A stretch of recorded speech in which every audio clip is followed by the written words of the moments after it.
Hello everyone, நான் உங்கள் doctor பிரபு, BGS hospital கோயம்புத்தூர்லேருந்து பேசுகிறேன்.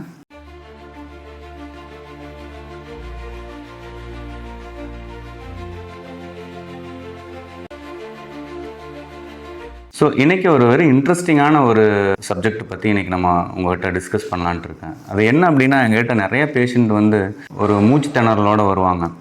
அந்த மூச்சு திணறல் வந்து அவங்களுக்கு எதனால் வந்துச்சு அப்படிங்கிறதுல வந்து ஒரு பெரிய கன்ஃபியூஷன் இருந்துகிட்டே இருக்கும் அவங்களுக்கு. ஸோ அந்த மூச்சு திணறல் வந்து நார்மலாக வீசிங்னால் வந்துருச்சு இப்படின்னு வந்து அலட்சியப்படுத்திட்டு, இது ஒரு ஆஸ்துமா அலட்சியப்படுத்திட்டு அதுக்கு ஏதாவது சும்மா மாத்திரை சாப்பிட்றது இல்லை ஹோம் ரெமெடிஸ் மாதிரி ஏதாவது ஒன்று பண்ணிட்டு, இதை பற்றியான ஒரு முழுமையான புரிதல் இல்லாதனால நிறையா வந்து உயிரிழப்புகள் வந்து வீட்டிலேயே நடந்துருது. ஸோ அதுக்கு வேண்டி தான் இந்த பதிவே நான் வந்து இப்போ ஷேர் பண்ணணும் அப்படிங்கிற ஒரு நோக்கத்தில் தான் இந்த பதிவு நாங்கள் பண்ணுறோம். இதுக்கு பேர் என்னன்னு கேட்டிங்கன்னா, தமிழில் வந்து நுரையீரலில் வந்து நீர் கோர்த்துக்கிறது. ஸோ இதே நாங்கள் ஆங்கிலத்தில் என்ன சொல்லுவோம் அப்படின்னா பல்மனரி எடிமா அப்படின்னு நம்ம சொல்லுவோம். பல்மனரி எடிமா அப்படின்னா என்ன அப்படிங்கிறது என்ன அப்படின்னு கேட்டிங்கன்னா, எக்ஸசிவாக அதிக அளவில் வந்து நீர், அதாவது வந்து வாட்டர் வந்து நுரையீரலில் இருக்கக்கூடிய ஆல்வியோலர் ஸ்பேஸ்ன்னு சொல்லுவோம். அங்கே தான் வந்து அந்த ஏர் வந்து நம்ம ஆக்சிஜனை வந்து டிரான்ஸ்ஃபர்மேஷன் பண்ணும். கெட்ட ரத்தத்தை வந்து நல்ல ரத்தமாக மாற்றி நம்ம உடம்பு பூரா இயங்கிறதுக்கு உதவக்கூடிய ஒரு இடம். அந்த ஸ்பேஸில் வந்து என்ன ஆகும் அப்படின்னா, நீர் வந்து சேர ஆரம்பிச்சிடும், ஸ்டோர் ஆக ஆரம்பிச்சிடும். ஸோ இதுக்கு பேர் வந்து பல்மனரி எடிமா அப்படின்னு நம்ம சொல்லுவோம். தமிழில் சொன்னோம்னா நுரையீரல் பூரா நீர் கோர்த்துக்கிறதுன்னு சொல்கிறது. ஸோ இதனால் என்ன சார் ஆகும், எப்படியெல்லாம் ப்ரெசன்டேஷன் இருக்கும் ஒரு பேஷண்ட்டுக்கு அப்படின்னா, இந்த பல்மனரி எடிமா ஸ்டார்ட் ஆன உடனே, அதாவது நுரையீரலில் வந்து நீர் கோர்க்க ஆரம்பித்த உடனே நிறைய பேர்த்துக்கு ஃபஸ்ட்டு சிம்டமே அப்படின்னு பார்த்தீங்கன்னா நிறைய இருமல் வர ஆரம்பிக்கும். அவங்களால வந்து மூச்சு விடுறது வந்து ரொம்ப கஷ்டமாக இருக்கும். அவங்க வந்து ரொம்ப இரும ஆரம்பிப்பாங்க. எக்ஸசிவான காஃப், அது வந்து ப்ரொடக்டிவ் காஃப் அப்படின்னு சொல்ல முடியாது. அதாவது வந்து என்னென்னா, சளி வராது, ஆனால் உங்களுக்கு ஒரு மாதிரி இருமல் வந்துகிட்டே இருக்கும். கருபுருன்னு சவுண்டு வரும். நுரையீரல் ஃபுல்லாமே வந்து ஒரு சவுண்டு வந்துகிட்டே இருக்கும். கரகரன்னு சவுண்டுன்னு சொல்லணும்னு வச்சுக்கோங்க. நீங்கள் எப்படி ஒரு வாட்டருக்குள்ளே வந்து ஒரு டியூப் விட்டு ஊற்றுனீங்கன்னா ஒரு பப்ளிங் சவுண்டுன்னு சொல்லுவோம் இல்லைங்களா? Yes, right, exactly the same word நான் சொல்லியிருக்கேன், பப்ளிங் சவுண்டு. தண்ணிக்குள்ளே வந்து நம்ம ஏரை வச்சு ஒரு டியூப் வச்சு ஊதுன்னு இப்படி டபு டபு டபுன்னு அந்த சவுண்டு வருமோ, அந்த மாதிரியான ஒரு சவுண்டை வந்து உங்களால் வந்து ஃபீல் பண்ண முடியும். ஸோ அந்த மாதிரி ஃபீல் பண்ண முடிஞ்சிச்சு. தொடர்ந்து கண்டினியூஸாக உங்களுக்கு வந்து காஃப் வருது, உங்களால் ப்ரீத் பண்ண முடியல. ஸோ ரொம்ப ஒரு மாதிரி கிடியாகிறீங்க, உடம்பு பூரா சில்னஸ் ஆகுது, வேர்த்துக்குது, ஒரு மாதிரி மோஷன் வர மாதிரி இருக்குது, அல்லது யூரின் உங்களுக்கு அறியாமையே போயிடுறீங்க அப்படின்னா கன்ஃபார்மாக இது வந்து பல்மனரி எடிமா அப்படின்னு சொல்லக்கூடிய ஒரு பிரச்சனை தான். ஸோ இந்த பிரச்சனை தெரிஞ்சுக்கிறது மட்டும் இல்லாமல் இது எதனால் வருது அப்படிங்கிறது அதோட ரொம்ப முக்கியமான ஒரு விஷயம். ஸோ இதுக்கு வந்து நீங்கள் தயவு செஞ்சு ஹோம் ரெமெடி எடுத்துகிட்டு இது சரியாயிரும், ஆவி பிடிச்சா சரியாயிரும், அப்படி சரியாயிரும்னு சொல்லிட்டு நீங்களே உங்களுடைய உயிரிழப்புகளை தேடிக்காதீங்க. ஸோ அதுக்கு வந்து இம்மீடியட்டாக வந்து மெடிக்கல் அட்டென்ஷன் வேணும். அதாவது வந்து ஒரு மருத்துவர்களுடைய உதவியும், கண்டிப்பாக எமர்ஜென்சி கேர் உள்ள ஹாஸ்பிட்டலினுடைய உதவியும், அதுவும் 100% வந்து கார்டியாக் ஸ்பெஷாலிட்டி இருதய நிபுணர்கள், அது மட்டும் இல்லாமல் எமர்ஜென்சி கேர் ஃபிசிஷியன் உள்ள ஒரு ஹாஸ்பிட்டலை தேடி நீங்கள் இம்மீடியட்டாக போகிறது தான் புத்திசாலித்தனமான ஒரு விஷயம். நான் சொன்ன சிம்டம், அதாவது வந்து பப்ளிங் சவுண்டு இருந்து உங்களுக்கு நான் சொன்ன சிம்டம், மூச்சு விட முடியாமல் ரொம்ப அதிகமாக எக்ஸசிவாக காஃப் வந்துட்டு இருக்குது, அவங்களால எதுவுமே பண்ண முடியல அப்படின்னா இம்மீடியட்டாக நீங்கள் வந்து ரெஸ்ட் பண்ணி கொண்டு போகிறது தான் வந்து சேவ் பண்ண முடியும். ஸோ இதுக்கு மிக முக்கியமான காரணங்கள் அப்படின்னு பார்த்தீங்க அப்படின்னா, ஃபஸ்ட்டு காரணமே என்னென்னு கேட்டிங்கன்னா, இது வந்து ஹார்ட் அட்டாக்காக இருக்கலாம்.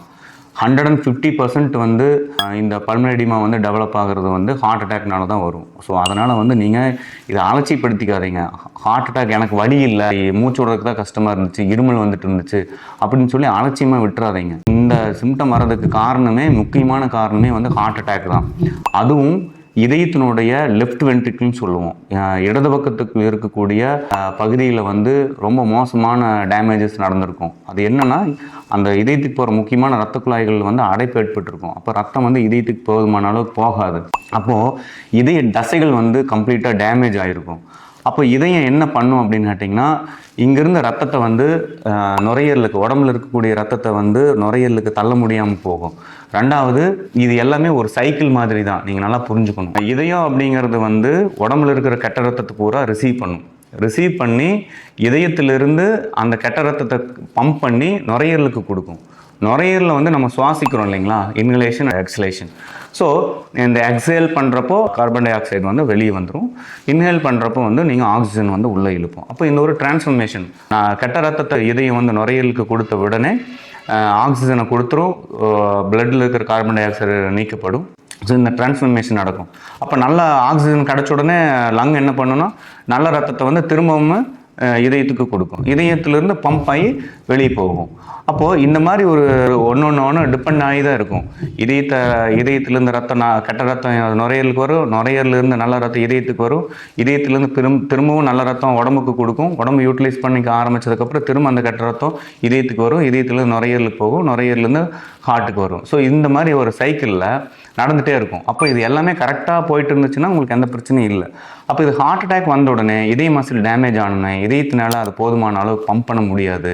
அப்போது நுரையீரலுக்கு அனுப்பப்பட்ட ரத்தமும் சைக்கிள் நடந்துட்டு தான் இருக்கணும். அப்போ ஏதோ ஒரு இடத்துல இந்த நீர், அதாவது ரத்தம் வந்து எங்கேயாவது ஒரு இடத்துல தேங்க ஆரம்பிக்கும். அதனுடைய விளைவுகள் தான் இந்த நுரையீரலில் போய் ஏதோ ஒரு ஸ்பேஸில் அந்த ரத்தம் வந்து ஸ்டோர் ஆக ஆரம்பிச்சிடும். ஒன்றா காலில் வீக்கம் வந்துடும், இல்லைன்னா நுரையீரலில் ஸ்டோர் ஆக ஆரம்பிச்சிடும். இந்த மாதிரி இமீடியட்டாக ஹார்ட் அட்டாக் அப்படிங்கிறதுனால என்னென்னா உங்களுக்கு இமீடியட் எஃபெக்ட் அப்படிங்கிறது வந்து பார்த்திங்கன்னா நுரையீரல் போய் நீர் சேர்றது தான். ஸோ இதுக்கு main one of the reason வந்து ஹார்ட் அட்டாக். ஸோ மறந்துடாதீங்க, திரும்பவும் சொல்கிறேன், இதயத்தில் ஏற்படக்கூடிய மாரடைப்புனால தான் வந்து கோர்க்கறதுக்கான வாய்ப்புகள் மிக மிக அதிகம். நான் சொன்ன சிம்டம் இருந்துச்சுன்னா நீங்கள் இம்மீடியட்டாக ஹாஸ்பிட்டலில் வந்து நீங்கள் அட்மிட் ஆகிக்கணும்.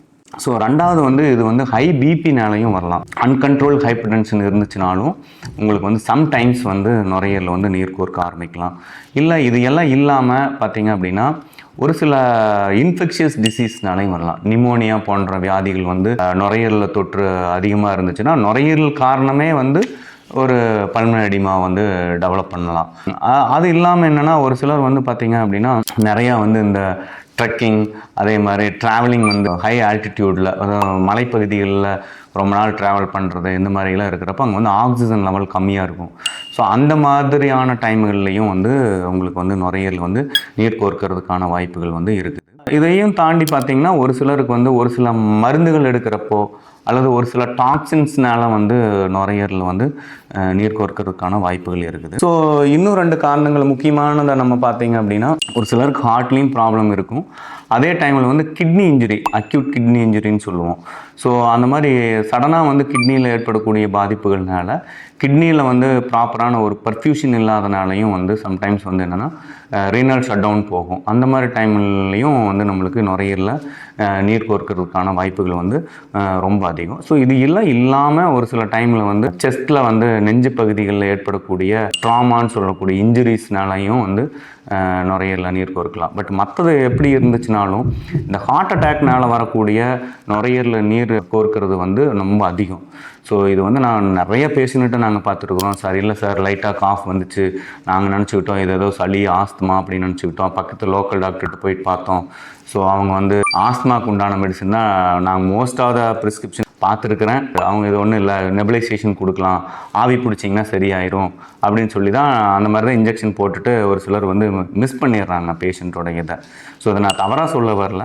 ஸோ இதை வந்து ப்ராப்பராக அதனால தான் நான் சொன்னேன், இந்த மாதிரியான அதாவது பப்ளிங் சவுண்டோட உங்களுக்கு தொடர்ந்து காஃப் இருந்துகிட்டே இருக்குது அப்படின்னா இருக்குது, மூச்சு விட முடியல, தலை சுத்தல் வருது, அடுத்தடுத்து நீங்கள் வந்து டிட்டோரேட் ஆகிட்டு போயிட்டு இருக்கிறீங்க, நீங்களே வீக்காக ஃபீல் பண்ணுறீங்க, மூச்சு ரொம்ப கஷ்டமாக இருக்குது அப்படிங்கிற மாதிரிலாம் இருந்து உங்களுக்கே கேட்க முடியும் இந்த ஒரு மாதிரி சவுண்டுகளை வந்து பப்ளிங் சவுண்டுன்னு சொல்லுவோம், கருபுருன்னு சவுண்டு வருது அப்படின்னா நீங்கள் தயவு செஞ்சு இம்மிடியேட்டாக உங்களுடைய நியர்பை ஹாஸ்பிட்டலில் cardiology with emergency physician care with CCU setup, cardiac critical care unit இருக்கிற செட்டப்பில் நீங்கள் இம்மிடியேட்டாக அட்மிட் ஆனீங்கன்னா இதை வந்து ஈஸியாக இதை வந்து சரி பண்ணிட முடியும். புரிஞ்சிச்சுங்களா? ஸோ இது வந்து சரி பண்ண முடியாத விஷயம் கிடையாது. பட் டயக்னோசிஸ் வந்து ரொம்ப ரொம்ப முக்கியம். இது ஏன் இது வந்து நுரையீரல் நீர் தான் கோர்த்துருக்குதா அப்படிங்கிறத இப்போ எங்ககிட்டலாம் வந்தீங்கன்னா வித்தின் ஃப்ராக்ஷன் ஆஃப் செகண்டில் இதை கண்டுபிடிச்சிட முடியும் எங்கனாலலாம். எக்கோ எடுத்து பார்த்தோன்னா ஹார்ட்டில் எந்த அளவுக்கு டேமேஜஸ் இருக்குன்னு தெரிஞ்சிடும். ஸோ இமீடியட்டாக நீங்கள் வந்தோடனே சிசியூ கேர் தான். ஸோ அதில் வந்து நாங்கள் வந்து அந்த நீரை எடுக்கிறதுக்கான இன்ஜெக்ஷன்ஸ் போடுவோம், இம்மீடியட்டாக உங்களை வந்து ஆக்சிஜன் கொடுத்துருவோம். அதே மாதிரி யூரின் வந்து நல்லா நீங்கள் நடந்துலாம் போக முடியாது அந்த டைமில், அதனால் யூரின் டியூப் போட்டுருவோம். ஸோ இப்படி வந்து நீரை வந்து எந்த அளவுக்கு வந்து வெளியேற்ற முடியுமோ அதுக்கு உண்டான சிகிச்சைகளை வந்து நாங்கள் இம்மீடியட்டாக செய்வோம். ஸோ உங்களை வந்து ஒரு சேஃபர் ஜோனில் ட்ராவல் பண்ணி உங்களுடைய லைஃப்பை வந்து கண்டிப்பாக எங்களால் காப்பாற்றி கொடுக்க முடியும். ஸோ அதுக்கடுத்த ப்ராசஸ் ஒன்ஸ் நீங்கள் செட்டில் ஆகிட்டீங்க அப்படின்னா அதுக்கடுத்து ஃபர்தராக வந்து இது எந்த இடத்துல அடைப்பு இருக்குதுங்கிறத வந்து ஆஞ்சியோகிராம் மூலியமாகவோ அல்லது வேறு ஒரு சில இன்வெஸ்டிகேஷன்ஸ் இருக்குது, அந்த இன்வெஸ்டிகேஷன்ஸ் எடுத்துகிட்டு அந்த அடைப்புகளை வந்து ஈஸியாக எங்களால் வந்து சரி பண்ணி கொடுக்க முடியும்.